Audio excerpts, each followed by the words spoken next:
Friends, आप सब लोग कैसे हो। आई होप सो कि आप सब लोग अपना इनर वर्क बहुत अच्छे से कर रहे होंगे।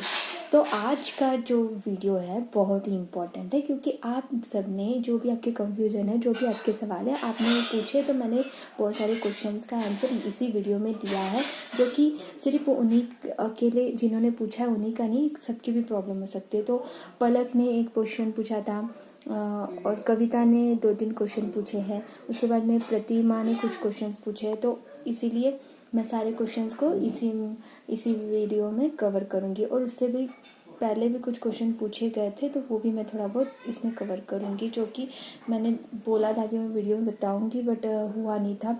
मुझे वक्त का बहुत ही कमतरता होने की वजह से मैं बनाई नहीं थी। लेकिन देखो, अब मैं रेगुलर वीडियोस बना रही हूँ। आप और शुरू करते हैं आप लोगों के क्वेश्चंस। हाँ, उससे पहले क्वेश्चंस शुरू करने से पहले मैं आप सबको ना दिल से बहुत thank you to all, thanks to all really, because आपके इतनी प्यारे कमेंट्स, आपका इतना सारा प्यार, इतनी सारी ब्लेसिंग्स मिल रही है ना, कि आई फील इट, कि मुझे बहुत अच्छा लगता है जब आप सब लोगों को मेरी मदद मिल पा रही है। कि जब मैंने भगवत गीता के बारे में भी जब मैंने कल वीडियो अपलोड किया था, तो आपको बहुत ही अच्छा लगा था मेरा एक्सप्लेनेशन का तरीका।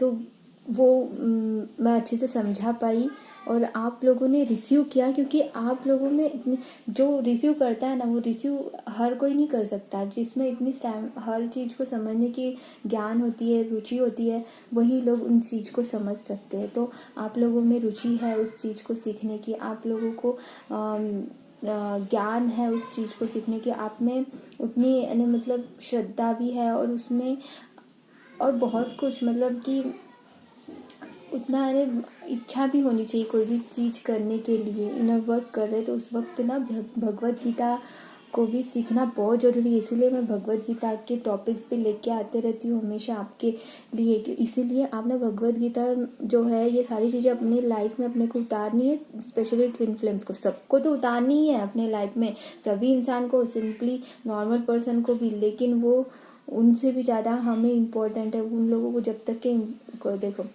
कोई भी चीज़ ना सब लोगों के लिए इम्पोर्टेंट होती है, लेकिन जब तक कि वो अर्जेंट नहीं हो जाता ना, तब तक के कोई कुछ नहीं करता। तो हमारे लिए अब वो परिस्थिति है कि हम लोगों को अर्जेंटली वो सारी चीज़ें अपने आप में चेंज करनी है। तो अर्जेंट में है हम लोग, सब लोग अभी, ठीक है। तो जितने जल्दी हो सके अपने आप में चेंजेस कीजिए। जल्दबाजी ये नहीं, पेशेंस होना चाहिए हमें, ये भी सही बात है, लेकिन ना जितनी भी हमारे इश्यूज हमें दिखाई देने लगते हैं उसको चेंज करना। और हमें इश्यूज क्या है ये जानना भी तो मुश्किल हो जाता है। अपने इश्यूज को कब जानेंगे हम, जब हम मेडिटेशन के साथ साथ ये भगवत गीता की सारी बातें सुनेंगे कि भगवान किस प्रकार से हमें रहने के लिए बोल रहे हैं। ये भी तो पता होना चाहिए कि हम लोगों को किस प्रकार से रहना है। और हाँ, नेक्स्ट वीडियो मैं आप लोगों के लिए ना, हाँ, हम जब याद करते क्या उस वक्त भी हमारे डीएम हमें याद करते क्या, या फिर कोई भी इंसान हमें याद करता है क्या जब हम किसी को मिस करते। तो इस टॉपिक पर भी मैं वीडियो लेके आने वाली हूँ नेक्स्ट। तो अभी आप लोगों के सवाल मैं ले लेती हूँ, क्योंकि मैंने सभी बातें पहले ही इसलिए बता दी, क्योंकि आखिरी में फिर मैं वो अलग ही चला जाएगा। तो पहले वो बातें मैं बता दिया मैंने। अब आपके सवाल थे, पलक का सवाल था, अभी थोड़ी देर पहले ही मैंने उसका सवाल लिया। तो दी सोल लेवल पर माफ़ी कैसे मांगते हैं, प्लीज़ बताओ गाइड करो। तो एक्चुअली सोल लेवल पे जो हम लोगों को जब माफ़ी मांगनी होती है, तो भी उसमें भी क्या करना होता है कि हमें मेडिटेशन में ही बैठना होता है। सबसे पहले तो हमें रिलैक्स होके एक जगह पे बैठ जाओ, हाँ, और बैठ के अपनी एकदम जैसे हम मेडिटेशन में बैठते हैं वैसे ही बैठना है, सीधी रीढ़ की हड्डी इस प्रकार से बैठना है। और अपने इनहेल एंड एक्सेल, सांस को अंदर बाहर इनहेल करना है और एक्सेल करना है, लंबी सांस लेनी है और लंबी सांस रिलीज़ करनी है। ओके, तो ऐसा 8 से 10 बार, 20 बार, जितने भी बार आपको, जब तक कि आपको ऐसा फील नहीं होता कि आप रिलैक्स हो गए हो, तब तक कि वो सांसें अंदर इनहेल एंड एक्सेल कीजिए। ओके, उसके बाद में अपना पूरा ध्यान जो है थर्ड आई पे केंद्रित कीजिए, ठीक है, थोड़ी देर के लिए केंद्रित कीजिए। और फिर बाद में इमेजिनेशन कीजिए कि जिस पर्सन से आप सोल लेवल पे माफ़ी मांगना चाहते हो उसका पिक्चर अपने माइंड में लाइए, उसका इमेज आपके सामने, आपकी आंखों में दिखाई दे। ठीक है। फिर वो उसका इमेज अगर आपको दिखता है तो अच्छी बात है, अगर इमेज नहीं दिख रहा है तो वाइट कलर में कोई पर्सन, उस पर्सन को इमेजिनेशन कीजिए कि वाइट, ऐसा कोई वाइट कलर का पर्सन है, ठीक है। वाइट मतलब लाइटिंग जैसा, यानी एक आत्मा है, ठीक है। आप समझ सकते हो उस चीज़ को, समझ रहे हो किस प्रकार से बोल रहे हो। अगर आप उनका फेस इमेजिनेशन नहीं कर पा रहे हो तो वाइट कलर में इमेजिनेशन कीजिए उनको, जैसे कि कोई आत्मा वाइट कलर में खड़ी है, जिस भी इमेजिनेशन में आप कर सकते हो, ठीक है। ऐसे खड़ी है, वही पर्सन है जिससे आप माफ़ी मांगना चाहते हो, ठीक है।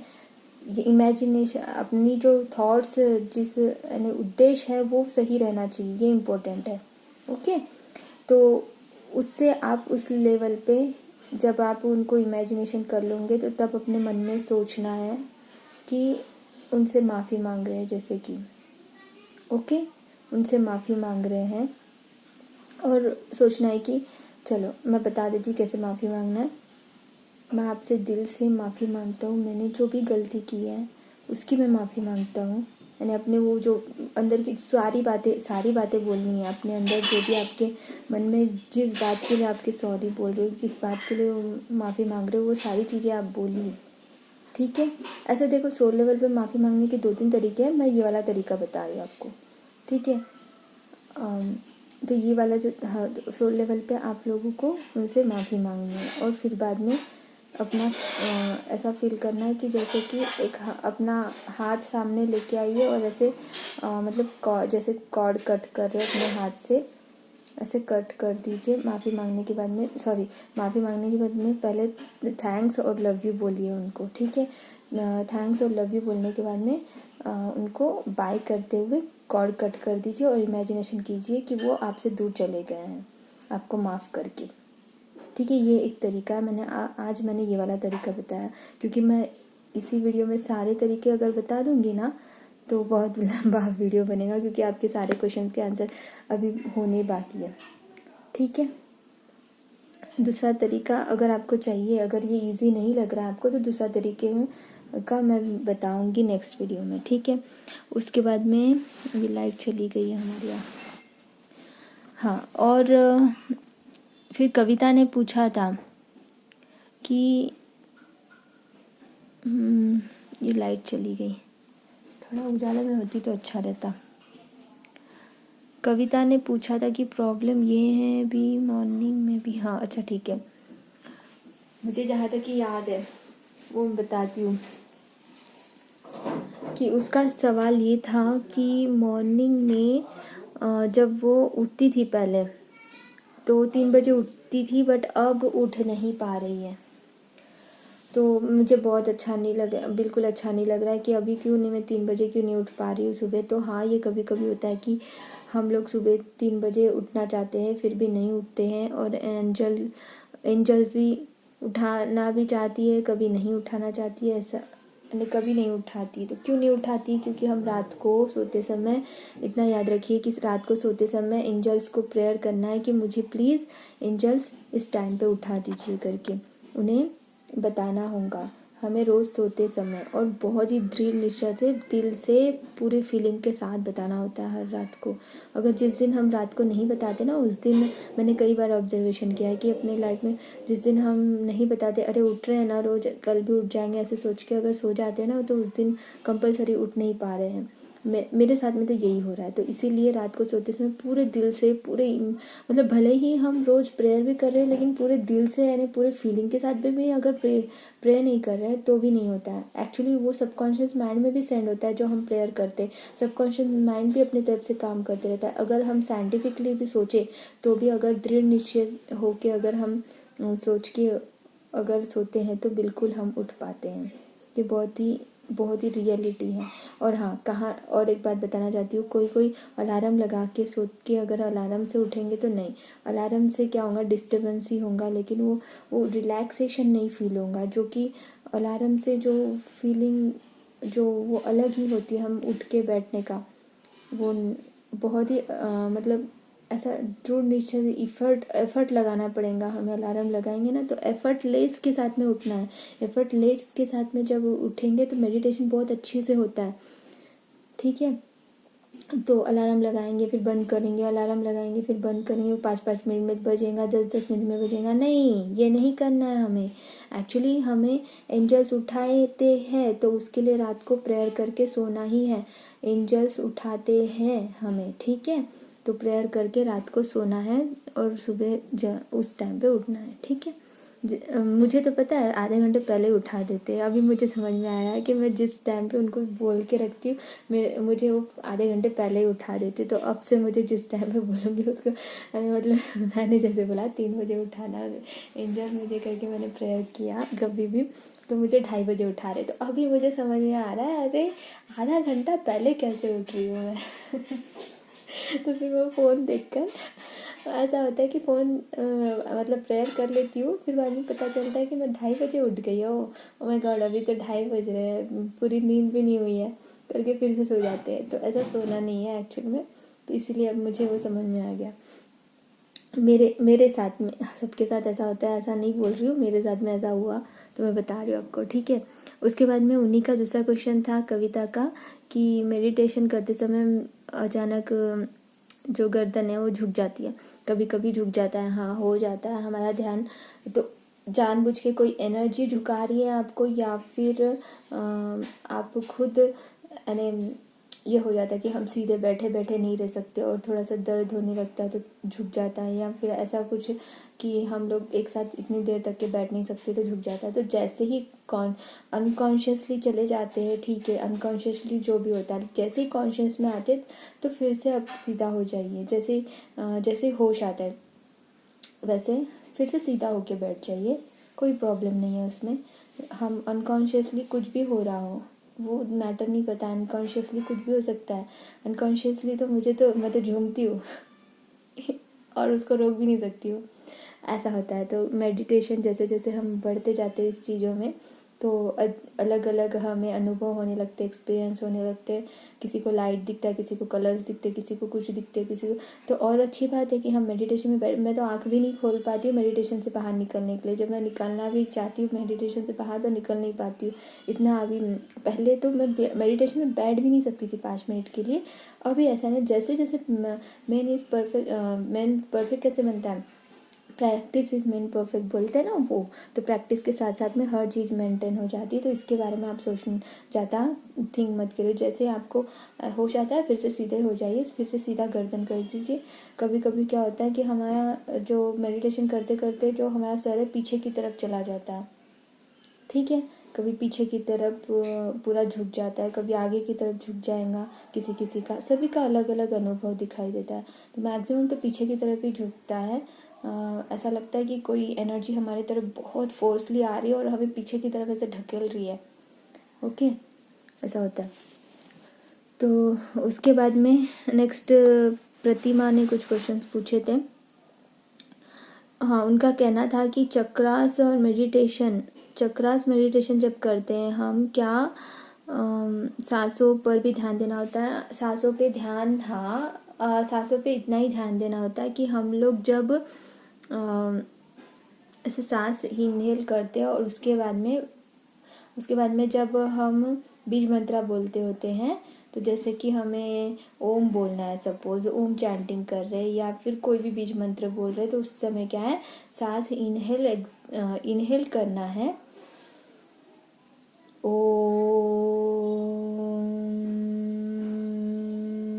ऐसे बोले, समझ रहे हो आप कि जब हम इनहेल करते फिर ओम बोलते तो सांस नहीं क्या मुंह से बाहर निकलती है, फिर हवा जो है वो मुंह से बाहर निकलती है। तो पहले सांस नाक से लेनी है और फिर ओम करते समय वो मुंह से बाहर निकल जाएंगे हवा, ओके, समझ रहे हो, कार्बन डाइऑक्साइड मुंह से बाहर निकलेंगी। तो ऐसे ही सारे बीज मंत्र का ऐसा ही करना है। और ज़्यादा कोई सांस पे दिन भर वो पूरा ये नहीं, वो इतना ही ध्यान रखो कि सांस अंदर लेनी है फिर बीज मंत्र बोलना है, तो बोलते समय हमारी सांस बाहर निकल रही है। और मैंने चक्रास पे पूरे वीडियोस बनाए हुए हैं। अपने रंग कलर्स पे कंसंट्रेशन करना है, चक्रास पे कंसंट्रेशन करना है, ध्यान कंसंट्रेशन ज़्यादा किस पे करना है हमें।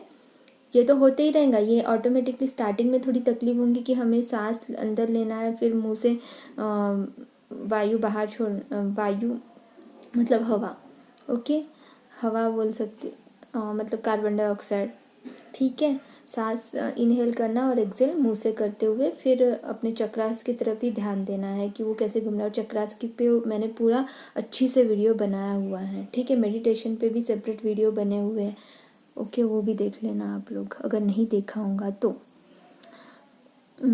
उसके बाद में उन्होंने पूछा है क्या अपने पांचों इंद्रियों पे ध्यान देना चाहिए। देखो, पांचों इंद्रियों पे ध्यान नहीं देना है, एक्चुअली यही मैंने बताया था कल, भगवत गीता पे भी यही बताया था कि हमें बाहर क्या चल रहा है नहीं सुनना है, मतलब जानबूझ के नहीं सुनना है। अगर अचानक सुनाई दे रहा है तो भी ध्यान नहीं देना है उसकी तरफ, ध्यान जा रहा भी है तो लाइटली लेना है, ठीक है। हो सके तो कोई अपने कान ही बंद कर लेते काफ़ी लोग, और इसीलिए तो सुबह का वक्त बोला है कि कोई डिस्टरबेंस ही नहीं होता है कानों में। आँख तो बिल्कुल खोलनी ही नहीं है हमें मेडिटेशन करते समय, चाहे कुछ भी हो जाए। हमें कभी कभी फील होता है कि कुछ खुजली, कुछ ऐसे कुछ हो रहा है, तो उसको निकाल दो, मतलब उसको रखो मत, उसको हटा दो वहाँ से। कुछ आया कुछ गया, मतलब मेडिटेशन करते समय हमें ये पांचों इंद्रियों की तरफ ज़्यादा ध्यान देना ही नहीं है। उसको ऑब्जर्वेशन करो और उसको छोड़ो। मतलब जैसे कि खुजली हुई तो वहाँ पे जहाँ पे खुजली हो रही तो खुजा लो और फिर आराम से वैसे ही बैठो जैसे बैठे हो, नहीं तो कि उसी की तरफ फिर ध्यान जाएगा बार बार। समझ रहे हो? किसी ने मुझे ये भी क्वेश्चन पूछा था, इसलिए मैं बता रही हूँ, वो भी खुजली होती है तो आंखें बिल्कुल नहीं खोलनी है। पांचों इंद्रियां कौन कौन सी आपको पता है ना। बाहर की बातें हमें सुननी नहीं है। कान, नाक, मुंह से कुछ सिर्फ हमें मंत्रास बोलने हैं, और बीज मंत्रास या जो भी बोलना है, ठीक है। ओके, समझ रहा है आपको। तो हमें मेडिटेशन करते समय ऐसा नहीं है कि हम लोगों को वो सारे इससे ये करना है। हमें उन सबको छोड़ के, कल मैंने मेडिटेशन के बारे में जब इन भगवद गीता के अंदर जो बातें बताई गई है उसमें बताया था कि पांचों इंद्रियों को छोड़ के सिर्फ हमें सिक्स सेंस और अपने अंदर झांकना है, सिर्फ अपने अंदर झांकना है। और बेसिकली जो मेडिटेशन है, बेसिक मेडिटेशन जो है, नाक से इनहेल और एक्सेल कैसे हो रहा है इसको ऑब्जर्वेशन करना ही सिर्फ मेडिटेशन है। वो बेसिक मेडिटेशन जो कि कोई भी मेडिटेशन करते समय हमें उस तरफ भी थोड़ी 5 मिनट के लिए तो भी वो विपासना वाला मेडिटेशन भी करना चाहिए। 5 मिनट नहीं तो 1 मिनट, 2 मिनट, 3 मिनट तो भी हमें वो करना चाहिए, ताकि हम लोगों को वो फील हो सके कि कैसा हो रहा है। हम अंदर की तरफ हमारे अंदर क्या हो रहा है ये समझ में आएगा। कहाँ इनहेल हो रहा है अपने आप, जो इनहेल हो रहा है अपने आप, जो एक्सेल हो रहा है, सिर्फ उसको देखना, ऑब्जर्वेशन करना कि ये प्राणवायु अंदर गई, मतलब इतनी शुद्ध कॉस्मिक एयर जो है वो हमारे अंदर गई है। इतनी पवित्र कॉस्मिक एयर जो है सुबह के वक्त होती है, सिर्फ सुबह के वक्त ये हमारे अंदर एक अमृत है वो जो गया है। फिर कार्बन डाइऑक्साइड, जो हमारी गंदगी थी, हमारे अंदर जो भी बैड थिंग्स थे वो सब बाहर चले गए, ऐसा फील होता है और होना चाहिए। तो ये है, ठीक है। उन्होंने और क्या पूछा है, फोकस करना क्या है। नहीं, हमें फोकस नहीं करना, तीनों ये इंद्रियों पे फोकस नहीं करना, यही मैंने बताया था, ठीक है। और किसी ने पूछा था, मुझे उनका नाम याद नहीं और मैंने यहाँ पे लिखा नहीं था उनके क्वेश्चंस, तो 96 और 69 का क्या मीनिंग होता है। तो 96 और 69 के बहुत सारे मीनिंग्स होते हैं। सबसे पहले तो कभी कभी क्या होता है कि आपने आपको बैलेंस करने के लिए बताया जाता है, और कभी कभी ये होता है कि आपकी अवेकनिंग शुरू हो गई है, आपकी बैलेंसिंग शुरू हो गई है। तो 69 का मीनिंग है कि आपकी बैलेंसिंग शुरू हो गई है, आप अपना बैलेंस कीजिए। इनर जो डीएम और डीएफ है उनको बैलेंस कीजिए। और दूसरा 69 जो है कि आपकी अवेकनिंग शुरू हो गई है, आपको करना है, ये करना है, वो करना है, ऐसा। और इन्फिनिटी भी दिखता है उसमें कि इन्फिनिटी होती है। उसके बाद में जो 96 है वो आपके डीएम की अवेकनिंग शुरू हो गई है और वो बैलेंस करना बाकी है, बैलेंस हो रहा है, ऐसा वैसा मीनिंग निकलता है। बट मैं तो बोलती हूँ कि नंबर्स की तरफ वो स्टार्टिंग में हमें ध्यान देना चाहिए। जब हम इनर वर्क कर रहे होते तो उन सारी चीज़ों पे ज़्यादा ध्यान नहीं देना है, हमें सिर्फ इनर वर्क करना है अभी। हमें ये पता चल गया कि हम ट्विन फ्लेम जर्नी में हैं, तो हमें उन्हीं पे ज़्यादा ध्यान देना होता है। मुझे तो इंस्टा पे सब लोग, मैक्सिमम बहुत सारे लोग, इस नंबर का मीनिंग क्या है मैम, उस नंबर का मीनिंग क्या है, तो मैं रिप्लाई भी देती हूँ। लेकिन मेरा कहने का मतलब है कि सब लोगों के लिए अलग अलग मीनिंग हो सकते हैं। क्यों ज़्यादा दिखता है उनको यही नंबर। तो कभी कभी एंजल्स क्या कहना चाहती है कि आप उस टाइम पे आपके थॉट प्रोसेस क्या थे, वो इम्पोर्टेंट है। कि जिस टाइम पे आपको ये नंबर दिखे, उस टाइम पे आपके थॉट प्रोसेस किस प्रकार से थे। आप अगर निगेटिव सोच रहे हो तो बैलेंस यूर सेल्फ, 69 दिखा, बैलेंस यूर सेल्फ, कि तुम्हारी जो थॉट है अभी ये ठीक करो उसको। ऐसा भी होता है उसका मीनिंग, बहुत सारे मीनिंग्स निकलते हैं। और हाँ, आप गूगल भी कर सकते हो नंबर्स का मीनिंग देखने के लिए, ठीक है। हाँ, और एक क्वेश्चन मुझे याद आया, किसी ने पूछा था कि मैं बैठ नहीं सकता हूँ ठीक से मेडिटेशन में बहुत तकलीफ़ होती है, कुछ प्रॉब्लम है, हेल्थ प्रॉब्लम, इशू भी हो सकता है किसी किसी को। तो मैं उनसे ये कहना चाहती हूँ कि अगर आप बैठ नहीं सकते, कोई हेल्थ इशू है, तो लेट के भी मेडिटेशन कर सकते हैं अगर कोई इशू है तो। अगर नहीं है इशू तो मैक्सिमम ट्राई करें कि बैठ के करें, नीचे बैठे मैट डाल के, और फिर वहाँ पे करें, ठीक है। आई होप सो आप लोगों को ये पूरे क्वेश्चंस के आंसर मिल गए होंगे और आपको समझ गया होगा। तो thank you so much all of you, love you, God bless you, and like, comment, share my videos and subscribe and click the bell icon also. Bye, take care.